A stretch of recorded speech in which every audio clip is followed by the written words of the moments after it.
बिन मांगी मोहब्बत जो कभी चाहा नहीं, वही सबसे खूबसूरत हकीकत बन गई। जी हाँ, यही एक खूबसूरत सी कहानी है। नमस्कार दोस्तों, स्वागत है आपका आपके अपने यूट्यूब चैनल मनप स्टोरीज में। दोस्तों, ये नई कहानी शुरू करने जा रहे हैं, बिन मांगी मोहब्बत। बहुत ही खूबसूरत कहानी है, तो चलिए इस कहानी को शुरू करते हैं। आईने के सामने बैठी भूमिका अपने सुंदर गुलाब की पंखुड़ियों से होठों पर पिंक लिपस्टिक लगाने और माथे पर पिंक बिंदी लगाने के बाद अपने सुंदर से लंबे काले बालों की चोटी गूंथ रही थी। वो धीमे धीमे मुस्कुराते हुए कोई प्यार भरा नगमा गुनगुनाए जा रही थी कि पीछे से कोई कमरे में घुसा। वो आहट से ही पहचान सकती थी कि ये कोई और नहीं, उसके प्यारे पतिदेव आकाश है। आकाश ने कमरे में घुसते ही अपने बिस्तर पर रखी हुई भूमिका की साड़ी उठाकर जमीन पर फेंक दी और बोला, कितनी बार कहा है कि कूड़ा कचरा बिस्तर पर मत रखा करो। समझ में नहीं आता क्या तुम्हें? कूड़ा कचरा नहीं है ये, साड़ी है हमारी, वो भी पूरे 4,000 की। हमारे घर से चढ़ावे में आई थी। नीचे क्यों फेंक दिया आपने इसे? ये हमको बहुत पसंद है। दोबारा तुम्हारी कोई भी चीज मुझे मेरे बिस्तर पर नहीं दिखनी चाहिए। इवन बिस्तर के आसपास भी नहीं दिखनी चाहिए। और अगर कभी दिख गई तो क्या करेंगे? भूमिका अपनी मोटी मोटी आंखों को चमकाती हुई बोली। आकाश गुस्से से उबलता हुआ भूमिका के करीब आया। वो डर के मारे दीवार से चिपक गई। आकाश बोला, अगर तुम्हारी कोई भी चीज मुझे या मेरे आसपास नजर आई तो तुम्हें तुम्हारे सामान के साथ उठाकर कमरे से बाहर फेंक दूंगा, समझी? और ये किस चीज की इतनी गंदी सी स्मेल आ रही है? आकाश अपनी नाक सिकोड़ते हुए बोला, ये तो सरसों के तेल की है। अभी अभी तो हमने चोटी बनाई है। आप कहे तो आपके सिर में भी सरसों के तेल से मालिश कर दे। भूमिका चाबुक की तरह अपनी मोटी चोटी को घुमाते हुए बोली, कोई जरूरत नहीं है। Get lost. वो अपनी नाक को हाथ से बंद करते हुए बोला। हैं? क्या बोले? हिंदी नहीं आती है क्या आपको? भूमिका अपने ठेठ देहाती अंदाज में बोली। गेट आउट तो हमने सुना था, ये क्या बोल गए आप? मैंने कहा यहाँ से जाओ और दोबारा मेरे कमरे में बैठ करके ये सरसों का सड़ा सा तेल लगाने की कोई जरूरत नहीं है। चलो अब निकलो यहाँ से। कहकर उसने बहुत ही बेदर्दी से भूमिका का हाथ पकड़कर उसे कमरे से बाहर कर दिया। 25 साल का आकाश कैलिफोर्निया के कॉलेज में एमबीए करके हाल ही में भारत लौटा था। यह लखनऊ में अपने पिता का बिजनेस उसे ही संभालना था। अनूप ग्रुप ऑफ इंडस्ट्रीज के मालिक अनूप सिंह सोलंकी का बड़ा बेटा था आकाश सिंह सोलंकी। कैलिफोर्निया में रहकर खूब जिमिंग करके आकाश ने एक अच्छी खासी एथलीट बॉडी बना रखी थी। माथे तक आने वाले बाल, गोरा रंग और 6 फुट का कद उसे किसी फिल्मी हीरो जैसा लुक देता था। बदकिस्मती यह रही कि आकाश के पिता अनूप का लखनऊ के पास के ही किसी गांव की जमीन को लेकर काफी समय से विवाद चल रहा था। अनूप वहां चमड़े की फैक्ट्री लगाना चाहते थे, जबकि गांव के मुखिया किसी भी कीमत पर वो फैक्ट्री वहां नहीं लगने देना चाहते थे। अनूप ने पैसे देकर भी मुखिया जी को अपने पाले में लाने का बहुत प्रयास किया था और वो हर प्रयास में विफल हो चुके थे। गांव के मुखिया माता दीन जी ईमान के बड़े पक्के थे। हालांकि अनूप के रुतबे और शोहरत से मुखिया जी काफी प्रभावित थे। ईमान कितना भी सच्चा क्यों ना हो, उसके बिकने के लिए एक अच्छी कीमत होनी चाहिए। आखिर में अनूप ने मुखिया जी के साथ एक बड़ा सौदा कर लिया।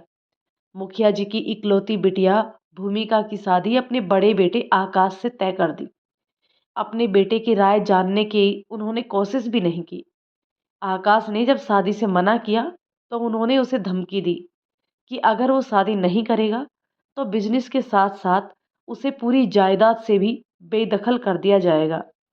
बिजनेस को ऊंचाइयों पर पहुंचाने की चाहत रखने वाले आकाश को अपने पिता के फैसले के आगे हार माननी पड़ी और भूमिका ने सोलंकी खानदान की बड़ी बहू बनकर घर में प्रवेश किया। भूमिका शर्मा 20 साल की गांव की घोर गंवार लड़की, देखने में एकदम गुलबहार के फूल जैसी उजली खिलंदड़ स्वभाव की। उम्र का बचकानापन तो जैसे गया ही नहीं था उसका। जैसे तैसे उसे बीए पास करवा दिया गया जुगाड़ करके। वैसे भी भूमिका जैसी लड़की को बीए से अधिक कुछ कराना मुखिया जी को पैसे की बर्बादी ही समझ आता था, क्योंकि पढ़ने लिखने से ज़्यादा रुचि उसकी किताब के पन्नों का एरोप्लेन और नाव बनाने में होती थी। मुखिया जी ने ऊंचे घराने में फटाफट ब्याह के अपनी इकलौती जिम्मेदारी से भी मुक्ति पा ली। दान दहेज में अनूप जी को फैक्ट्री के लिए जमीन तो मिली ही, साथ ही उनके फूड मिल्स के लिए हर साल कच्चे माल की सप्लाई मुखिया जी के खेतों से होने लगी। बिरादरी वाले राजी नहीं थे कि ब्राह्मण की बिटिया ठाकुरों में क्यों ब्याही जाए। ब्राह्मणों में अच्छे लड़कों का क्या अकाल पड़ गया है। लेकिन मुखिया जी को केवल अनूप सोलंकी की शानो शौकत में पल रही अपनी लाडली नजर आ रही थी। भूमिका भी अधिकतर गांव की लड़कियों की तरह ही गृह कला में काफी निपुण थी, चाहे रसोई हो या सफाई हो या घर की साज सज्जा। भूमिका के होते हुए मुखिया जी का आंगन हमेशा गाय के गोबर से लिपा पुता चमचमाता नजर आता था। खाने में कढ़ी पकौड़ी से लेकर के दही बड़े तक शायद ही ऐसा कोई पकवान हो जो वो ना बना पाती हो। लेकिन भूमिका की किस्मत में गाय के गोबर से लिपा हुआ आंगन नहीं, बल्कि ग्रेनाइट और संगमरमर के चमचमाते हुए फर्श लिखे थे। उसे कितने भी पकवान क्यों ना बनाने आते हों, लेकिन उसे गांव की गवार और जाहिल समझकर रसोई में घुसने भी नहीं दिया जाता था। ऐसा बिल्कुल भी नहीं था कि ससुराल में उसका शोषण किया जाता था, लेकिन उसकी हरकतों से सब परेशान हो चुके थे, क्योंकि जितने इलेक्ट्रिक आइटम उसने यहाँ आके देखे थे, वो सब के बारे में उसने कभी सुना भी नहीं था। देखना तो बहुत दूर की बात है। एक दिन तो भूमिका रसोई में खाना बनाने गई, तो गरम माइक्रोवेव में बिना ग्लव्स पहने सीधा अपना हाथ डाल दिया और जल गई। उससे भी बुरा हुआ जब उसने वैक्यूम क्लीनर से अपना कमरा साफ करने की कोशिश की और अपनी खुद की ही साड़ी वैक्यूम क्लीनर में फंसा ली। शुक्र था कि आकाश के अलावा कमरे में कोई और नहीं था, लेकिन प्यार से उसे समझाने और वैक्यूम क्लीनर चलाना सिखाने की बजाय आकाश उस पर भड़क गया और उसे कमरे से बाहर निकाल दिया। तब से तो सबने तौबा ही कर ली थी और सारा काम नौकरों को ही करने दिया गया। भूमिका की मासूमियत इतनी हद तक थी कि पति पत्नी का रिश्ता क्या होता है, ये उसके लिए केवल टीवी सीरियल और फिल्मों के ज्ञान तक ही सीमित था। आकाश के आसपास होने से उसे गुदगुदी होने लग जाती थी। वो चाहती थी कि आकाश उसके साथ वैसे ही शरारतें करे जैसे फिल्मों में हीरो हीरोइन के साथ करते हैं। लेकिन आकाश को तो वो अपने आसपास फूटी आंख भी नहीं सुहाती थी। जब आकाश कमरे में नहीं होता, तो वो उसकी शर्ट की बाहों को अपने कमर में लपेट लेती और झूम लेती। आकाश उसकी कितनी भी बेइज्जती कर ले, उसे कोई फर्क नहीं पड़ता था। वो एक कान से सुनकर दूसरे कान से निकाल देती थी। कारण भी था, आकाश के अलावा घर में सभी की चहेती थी वो, चाहे उसकी सास हो या ससुर। सबकी जबान पर पूरे दिन बस एक ही नाम होता था, भूमिका का। भूमिका और आकाश की शादी के पीछे भले ही कुछ कूटनीतिज्ञ कारण रहे हो, लेकिन अनूप और उनकी पत्नी सोनल को भूमिका पहली ही नजर में भा गई थी। इन सब से ज्यादा प्यारी थी उसे अपनी ददिया सास, यानी कि आकाश की दादी।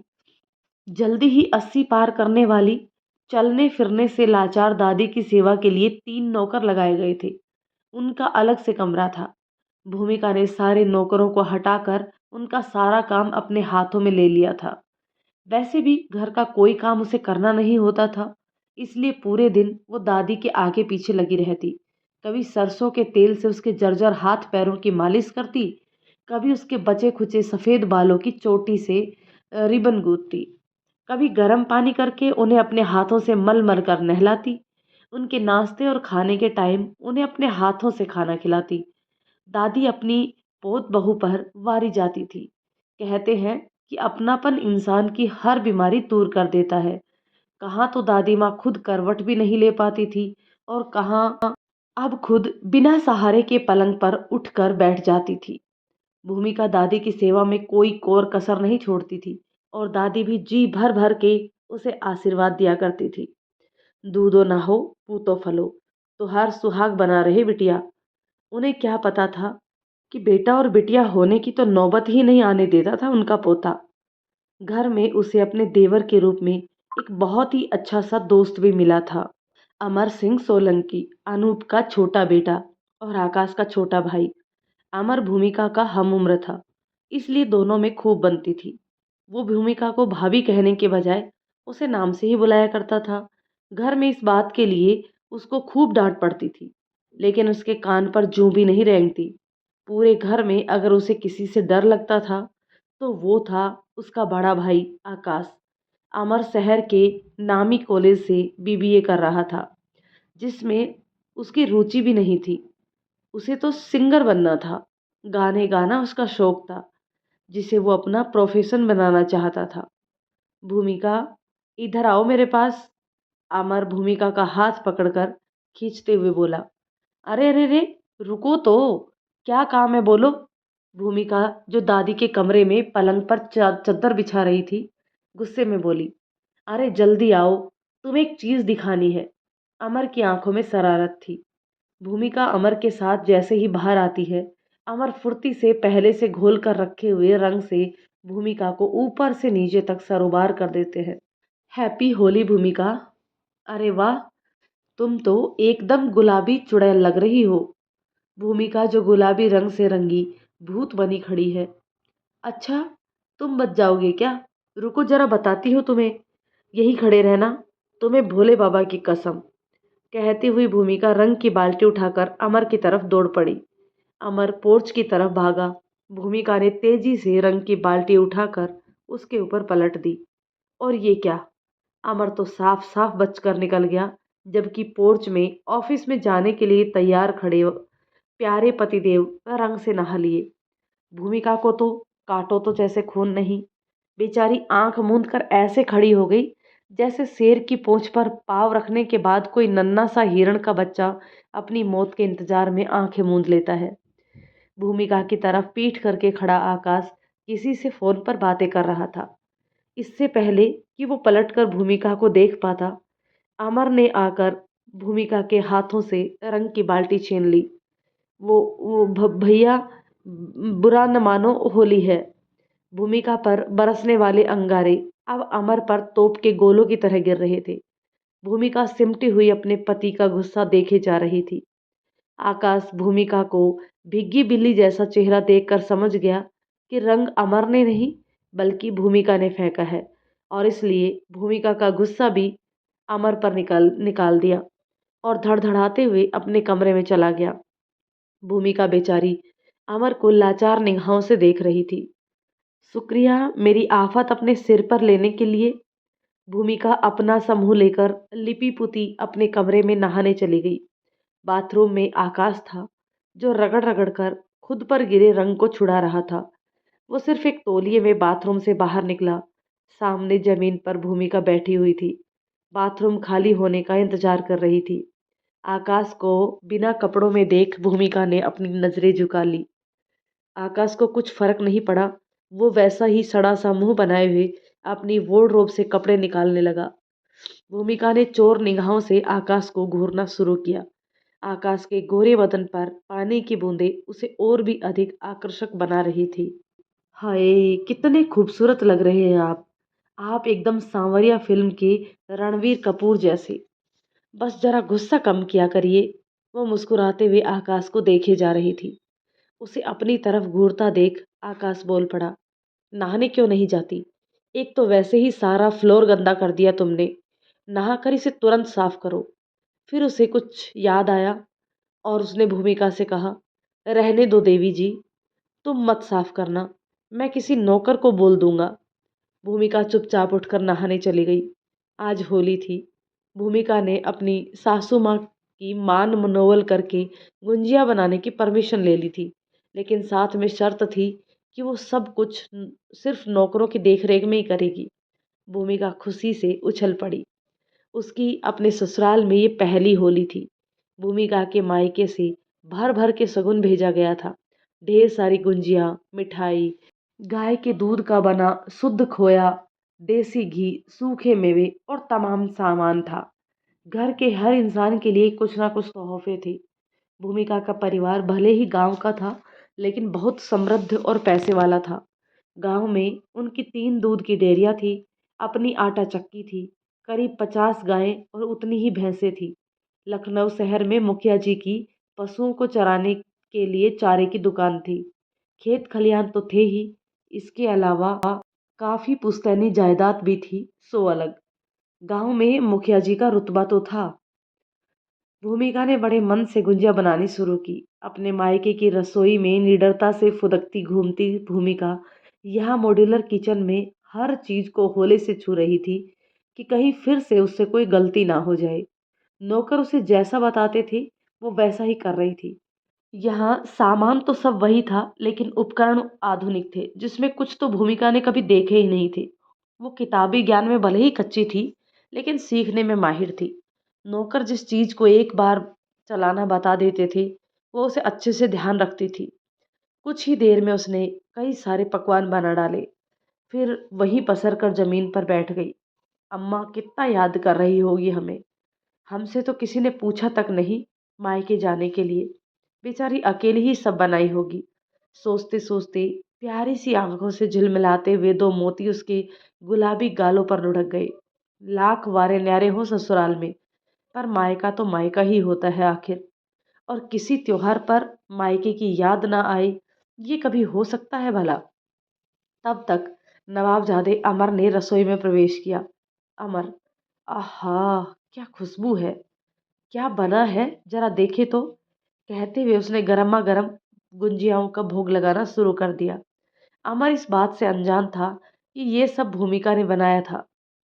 उसे तो यही पता था कि भूमिका को कोई किचन में घुसने नहीं देगा। वाह, क्या स्वाद है! ये किसने बनाया है? भूमिका, कोई नया कुक आया है क्या? वाह, जी चाहता है हाथ चूम लूं। भूमिका ने फटाफट बच्चों की तरह हाथों की मुट्ठियां बांधकर आगे बढ़ा दी।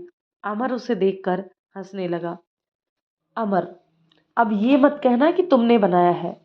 हाँ हाँ, मैंने ही बनाया है। तुम्हें किचन में किसने घुसने दिया? भूमिका, मम्मी जी ने। अमर, आज तो ये गुंजिया खाने के बाद मम्मी पापा तो क्या, मेरे प्यारे भैया भी तुम्हारे फैन हो जाएंगे। अच्छा जी। हाँ, मीठा तो बहुत पसंद है उन्हें। बातें तो करेले जैसी करते हैं आपके भैया। जैसे कभी मीठा बोल लेंगे तो करेला बुरा मान जाएगा। अमर थोड़ा सा सीरियस हो जाता है। तुम्हें बुरा लगता होगा ना, वो तुम्हें जरा भी इम्पोर्टेंस नहीं देते। भूमिका ने गुंजिया खाते हुए बोला। ना, बिल्कुल नहीं। बस जब डांटते हैं तो लगता है मार ही डालेंगे। इतना कह के वो चार गुंजिया प्लेट में रखकर दादी माँ के कमरे की तरफ भाग गई। रात में घर का माहौल ही अलग था। सबकी जुबान पर भूमिका की गुंजियाओं के स्वाद की तारीफ थी, सिवाय आकाश के। वैसे तो सबकी नजरें बचाकर पांच छह गुंजिया साफ कर चुका था वो, लेकिन भूमिका की तारीफ कैसे करता? उस गंवार की तारीफ तो उसे अपनी बेइज्जती महसूस होती। डिनर के बाद सब अपने अपने कमरे में चले गए। आकाश जब काफी देर तक कमरे में नहीं आया, तो भूमिका ने बाहर नौकरों से पूछा, छोटे मालिक कहाँ हैं? ऊपर बार में, कहकर नौकर जाने लगा। ए, सुनो तो जरा, का बताए हो? भूमिका पीछे से चिल्लाई। ऊपर बड़े मालिक के साथ बार में बैठे हैं, कहता हुआ नौकर नीचे चला गया। भूमिका सीढ़ियों से ऊपर गई तो ऊपर का नजारा देखकर वो हैरान रह गई। एक बड़े से हॉल में कांच का गोल काउंटर बना हुआ था, जिसमें तमाम महंगी से महंगी और पुरानी से पुरानी शराब की बोतलें रखी हुई थी। काउंटर के पास पड़ी सोफा नुमा बड़ी सी कुर्सी पर आकाश और उसके पापा अनूप बैठे हुए जाम लगा रहे थे। यही एक जगह थी जहां आकाश अपने पिता के साथ कुछ देर बात कर लेता था, वरना जब से उन्होंने भूमिका से उसकी शादी करवाई थी, वो अपने पिता से सीधे मुंह बात भी नहीं करता था। घोर कलयुग। भूमिका अपने दोनों हाथों को कानों से छुआती हुई बोली। बाप बेटा एक साथ बैठे जाम छलका रहे हैं। हमारा कोनो भाई होता और ऐसन करता तो पिताजी बेल्टे बेल्ट सूद देते। बेल्ट से उसे अपने गांव की सहेली रिंकी और मोनी की याद आ गई। रिंकी के ब्याह को तो 3 महीने ही नहीं हुए थे। जब मायके आई तो उसने बताया कि उसका आदमी रोज रात को शराब पीकर आता है और उसे बेल्टों से खूब पीटता है। मोनी का भी यही हाल था। मोनी उसकी अम्मा को बता रही थी कि चच्ची, ये शराब अच्छे खासे मर्द को हैवान बना देती है। हमारे मर्द रोज रात को बिना बात के मारपीट शुरू कर देते हैं। क्या करे चाची, बताओ। जिया नहीं जात ऐसन आदमी संगे। मासूम भूमिका कांप गई। अगर उन्होंने भी यही किया तो? रिंकी की तो लव मैरिज थी, तब उसका मर्द इतनी कुटाई करता है। यहाँ तो शुरू से ही इन्होंने हम पर तलवार तान रखी है। और अगर आज पीट दिए तो? डर के मारे उसके पसीने छूट रहे थे। अचानक उसकी नजर आकाश की कमर पर बंधी प्योर लेदर की काली चिकनी बेल्ट पर पड़ी। उसने डर के मारे अपनी आंखें मूंद ली और दंदनाती हुई अपने कमरे में चली आई। इधर बार में अनूप आकाश से नए प्रोडक्ट की लॉन्चिंग पर डिस्कस कर रहे थे। अनूप, 3 दिन बाद की डेट फाइनल की है मैंने। तीनों प्रोडक्ट हम एक ही इवेंट में लॉन्च कर देंगे। मीडिया को भी इनवाइट किया गया है, इसलिए पूरा परिवार वहां हो तो ज़्यादा अच्छा रहेगा। आकाश, जो अपने गिलास में बर्फ का टुकड़ा डाल रहा था, पूरा परिवार होगा, लेकिन अगर आपके परिवार की परिभाषा में वो देहाती भी है तो आई एम सॉरी, उसे लेकर मैं कहीं नहीं जाऊंगा। किसी इवेंट में तो बिल्कुल भी नहीं। अनूप, आप तुम्हारी पत्नी है वो, थोड़ा रेस्पेक्ट भी दिया करो उसे। आकाश गुस्से से गिलास टेबल पर पटकता हुआ उठ खड़ा हुआ। आप शादी जबरदस्ती करवा सकते हैं, रिश्ता जबरदस्ती नहीं बनवा सकते। कोशिश भी मत करिएगा। आपकी बहू है, आप साथ लेकर जाइए। मैं अपनी बीवी बनाकर उसे कहीं पर भी नहीं ले जाऊंगा। कहकर आकाश 3-4 गिलास एक ही सांस में गटक गया और गुस्से से पैर पटकता हुआ अपने कमरे में चला आया। वो भयंकर नशे में था। उसकी आंखें गुस्से से लाल थी। वो बिस्तर पर धड़ाम से गिर गया।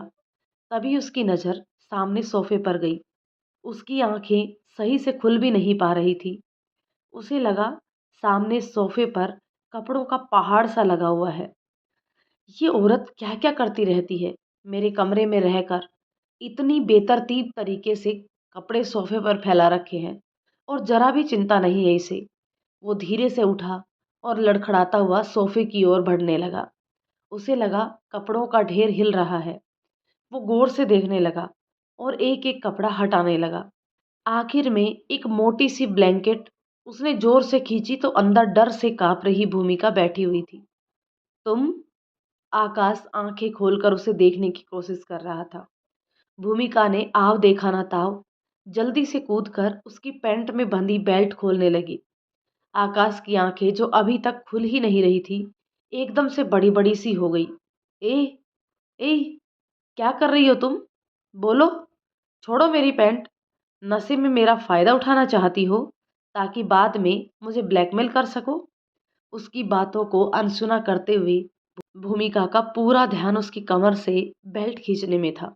इसी खींचातानी में आकाश लड़खड़ाते हुए सोफे पर उसके ऊपर गिर गया।